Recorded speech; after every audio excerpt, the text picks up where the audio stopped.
Buat teman-teman yang untuk mulai usaha ya, jangan pernah takut untuk berani memulai.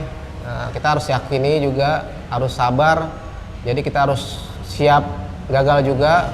Pengusaha yang sukses bukan mereka yang tidak pernah gagal, namun mereka yang gagal dan berkata, saya akan mencoba lagi, mencoba lagi.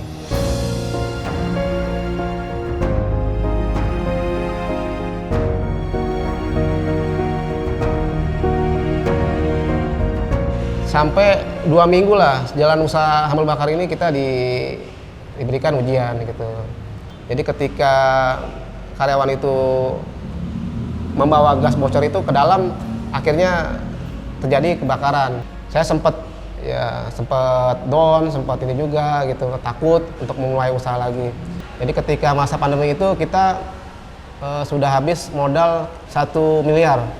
Ketika itu kita gagal dan akhirnya tutup.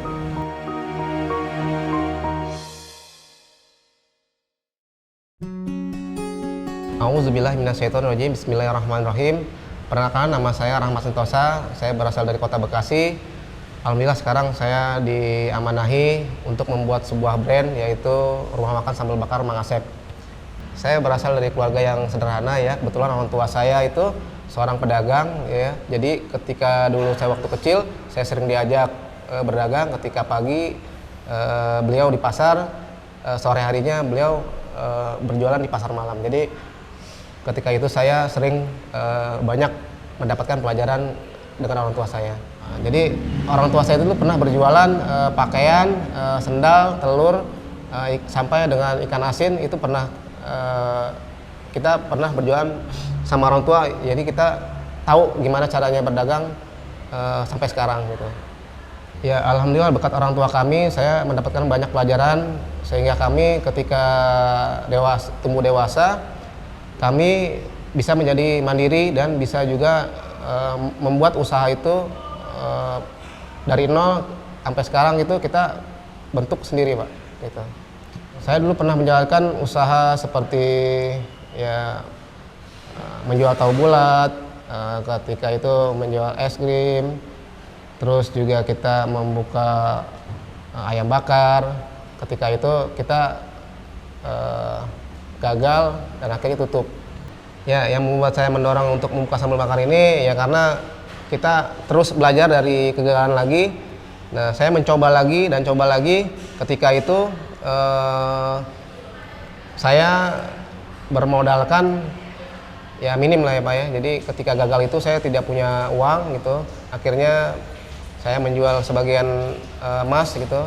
Itu kita jual mendapatkan ya sekitar 10 juta lah. Nah itu masih kurang juga. Akhirnya saya mengajak partner gitu untuk membuka sambal bakar Mang Asep ini. Ya saya dulu kebetulan hobi saya senang masak. Jadi ketika itu saya kenapa bisa membuka sambal bakar ya karena saya terus mencoba mengeksplor sambal ya. Ketika itu saya sesuaikan dengan selera daerahnya masing-masing. Karena saya tinggal di Jawa Barat, saya menyesuaikan selera Jawa Barat, yaitu orang Jawa Barat itu suka pedas.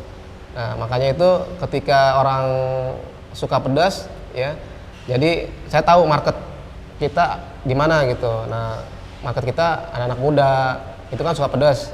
Nah, itu paling banyak yang digaungi lah untuk sekarang kuliner. Di masa pandemi itu sering membagi-bagikan makanan ya di masjid karena kebetulan saya pengurus salah satu masjid juga. Jadi gimana caranya orang itu datang ke masjid lagi.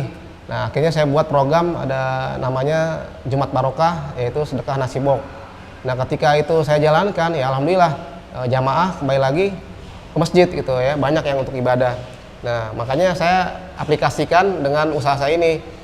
Nah saya membagikan nasi itu gratis buat konsumen gitu. Jadi ketika makan nambah gratis, minum gratis gitu. Kebanyakan orang bilang nggak rugi ngasih gratis. Justru kita semakin banyak memberi malah semakin banyak yang kita dapatkan. Pertama awal buka kita alhamdulillah gitu. Awalnya mungkin belum tahu ya sambal bakar apa sih gitu. Sambal bakar apa sih itu. Ketika setelah orang tahu ya alhamdulillah kita dikasih rame terus gitu.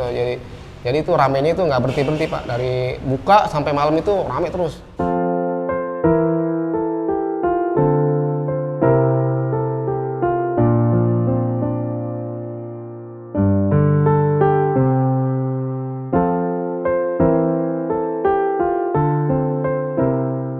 Ya mungkin dulu kita juga belum pengalaman di dapur virtual ya. Jadi kita dulu dari segi brand juga kita belum, masih baru.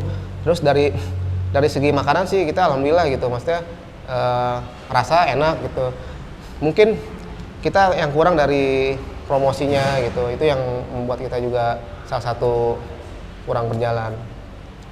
Dulu modalnya itu sehingga menjadi bengkak itu, jadi apa ya, modal alat-alatnya paling mahal, alat dapur kitchennya, terus juga untuk membayar promosi iklan itu kita untuk marketingnya itu yang paling gede sih Pak, untuk biayanya gitu.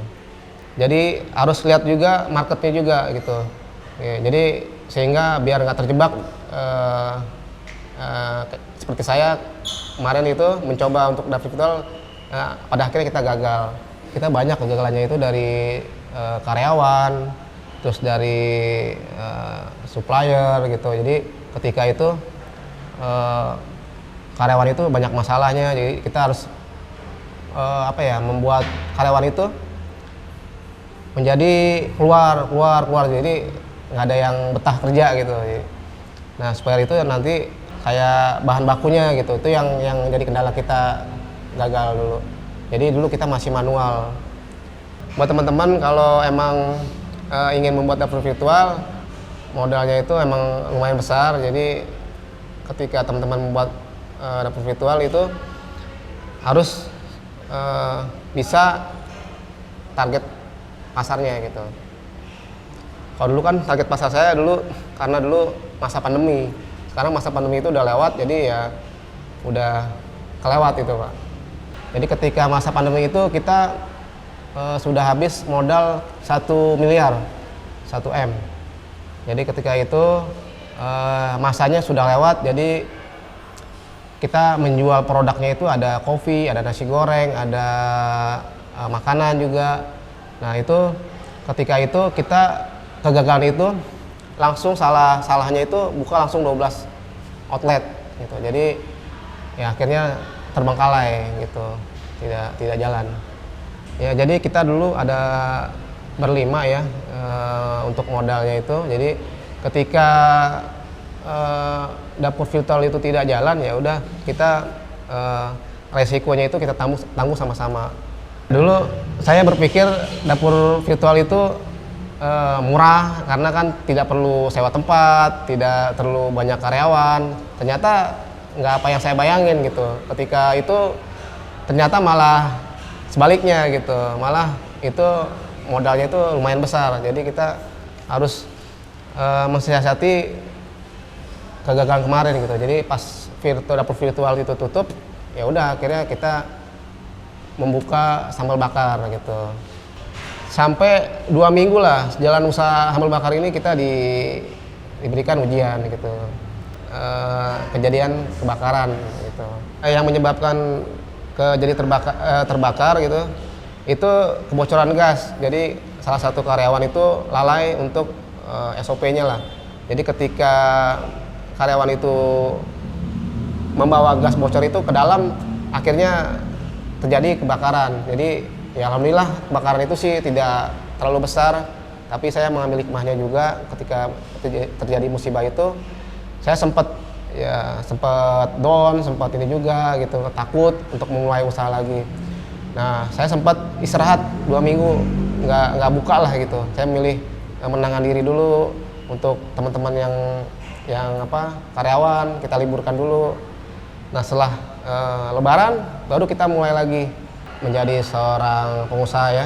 Kita bisa menjadi ladang dakwah untuk karyawan ya. Terus juga kita sukanya itu ya terbukti kebenaran janji-janji Allah. Bagi siapapun yang memiliki usaha atau kehidupan ini, jangan takut apa yang diberikan janjikan Allah. Itu satu keyakinan kita, bentuk keyakinan kita.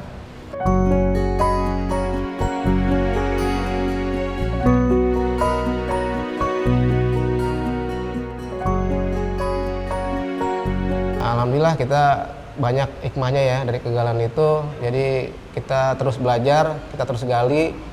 Namanya seorang pengusaha itu harus terus jangan bosan belajar. Jadi ketika nanti kita gagal itu kita bisa mengeksplor lagi gitu. Jadi pas konsumen ini bilang udah buka aja lagi nggak apa-apa buka lagi. Nah, alhamdulillah kita buka kembali setelah Lebaran. Saya merubah konsep bisnis saya melalui mendekat dengan Al-Quran. Jadi sehingga dari karyawan, dari tim kami itu selalu berpegang teguh kepada Al-Quran. Contoh realnya kita di sini juga ada pengajian, terus juga ada tilawah. Nanti teman-teman di sini juga bisa menghafal Quran juga. Terus juga kita di sini mewajibkan sholat duha. Jadi ketika sebelum bekerja wajib untuk sholat duha. Jadi ada doa, ada sholat duha. Nah setelah Lebaran baru kita mulai lagi karena konsumennya antusiasnya tinggi banget gitu. Jadi kita berani untuk mulai buka kembali. Nah, hikmahnya yang kita dapat setelah kejadian kebakaran itu kita semakin banyak pengunjung, makin ramai dan juga banyak dikunjungi oleh media-media TV kayak blogger, kayak YouTuber itu untuk meliputi sambal bakar Mang Asep. Jadi penasaran untuk dari segi rasa gitu. Itu sambal bakar Mang Asep ini banyak didatangi oleh media gitu. Ya, keunggulan sambal bakar Mang Asep ini ya kita di sini juga memberikan selain kita mempunyai cita rasa yang enak ya, kita juga memberikan di sini nambah nasi gratis ya dan minum gratis juga, terus juga tempat yang nyaman, enak gitu untuk dikunjungi lah. Kalau varian menu kita banyak ya, yang jadi andalan menu kita itu ada cumi sambal gami, itu paling favorit. Dan satu lagi juga ada menunya ikan nila, satu lagi ada ayam. Itu hampir setiap hari sold out gitu. Potensi untuk kedepannya kita bakal menambah cabang lagi. Kebetulan kita lagi coming soon yang cabang ketiga, jadi kebetulan itu di daerah Jakarta insya Allah yang kita akan garap. Mudah-mudahan kita juga bisa bermanfaat juga nanti untuk membuka lapangan pekerjaan buat orang banyak. Kalau untuk pasar itu kemungkinan masih bagus untuk 5 tahun ke depan. Jadi saya lihat itu potensinya masih sangat bagus, peluangnya juga masih banyak. Untuk pasarnya itu kebanyakan targetnya anak muda. Jadi di sana ketika kita melihat targetnya, ya alhamdulillah responnya sangat bagus, luar biasa. Jadi pelanggan kita itu dari jauh-jauh, ada yang dari Purwakarta, Sukabumi gitu. Itu responnya luar biasa gitu pas ketika membuka sambal bakar ini. Kenapa saya jual sambal bakar ya? Itu salah satu daya tarik juga buat konsumen, karena kebanyakan orang kan belum tahu nih sambal bakar itu diapain sih gitu. Nah, akhirnya kita membuat sambal bakar ini seperti, jadi kita siapkan sambalnya seperti bawang bombay, tomat, itu kita jadi satu. Ketika telah jadi baru kita masukin lauk pauknya sesuai dengan pesanan gitu. Itu yang membuat daya tarik konsumen sehingga datang ke sambal bakar.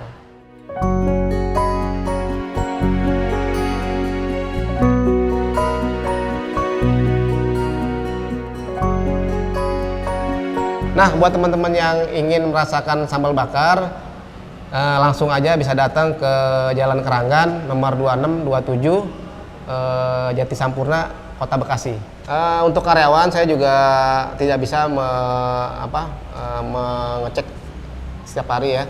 Jadi saya mendekatkan diri kepada Al-Quran. Jadi ketika mereka juga terjadi sesuatu di tempat pekerjaan, mereka juga takut untuk berbuat yang tidak diinginkan gitu. Kebanyakan kan karyawan juga itu terjadi masalah itu banyak Pak. Jadi ketika masalah itu datang, ya alhamdulillah gitu, kita sudah tahu lah ininya. Untuk lokasi yang masuk untuk kategori, cari tempat yang benar-benar emang daya belinya ada, gitu, konsumennya ada, pengunjungnya ada. Terus juga dekat sekitar-sekitar perkantoran itu juga bisa, atau dekat perkampungan itu juga bisa. Carilah tempat yang ada potensi untuk membuka usaha. Seperti apa ya, kalau di perkampungan itu biasanya dekat kuliner. Misalkan kita usaha kuliner, ya udah kita dekat dengan yang kuliner gitu. Jadi harus tahu juga tempat lokasi yang ada kulinernya. Parkiran penting banget. Jadi ketika saya dulu awal buka itu parkiran emang belum ada. Nah, makanya saya membuka cabang lagi ini, banyak yang, "Mas, parkirannya sayang gitu. Kenapa nggak dibuka lagi cabang yang lain?" Nah, pada akhirnya ya udah kita memutuskan kita buka cabang yang parkirannya luas. Itu sangat pengaruh untuk membuka rumah makan. Ya, yang pertama kita melalui sosial media, dan setelah itu dari pelanggan juga mulut ke mulut, dan kita juga melalui membuat konten-konten juga seperti konten di Instagram, kayak di TikTok itu kita membuat sendiri. Gitu. Jadi ketika untuk promosinya kita bisa melalui dari online, jadi dari GrabFood, dari GoFood itu kita bisa dari situ juga. Sebulan itu kita capaiannya sekitar 300 juta lah gitu untuk pencapaian ininya, omsetnya. Jadi setiap penjualan itu cabang itu beda-beda. Misalkan cabang di Galaxy atau di cabang Keranggan itu beda gitu. Untuk saat ini kita masih membuat sistemnya ya. Nanti kita setelah selesai kita bisa membuat kerjasama ya. Harus satu visi juga gitu ya, apa yang kita kedepankan sesuai dengan Al-Quran gitu. Jadi insya Allah kita akan buka untuk kerjasamanya. Kedepannya kita pengen membuka ya peluang buat teman-teman yang mau kerjasama itu bisa dengan kita dengan membuka cabang dalam bentuk bekerja sama. Jadi kedepannya nanti kita juga bisa membuka cabang di Jakarta atau di daerah, itu sangat berpotensi. Buat teman-teman yang untuk mulai usaha ya, jadi kita jangan pernah takut untuk berani memulai. Kita harus yakini juga, harus sabar. Jadi kita harus siap gagal juga, dan yang terakhir harus siap jadi orang sukses. Pengusaha yang sukses bukan mereka yang tidak pernah gagal, namun mereka yang gagal dan berkata, "Saya akan mencoba lagi."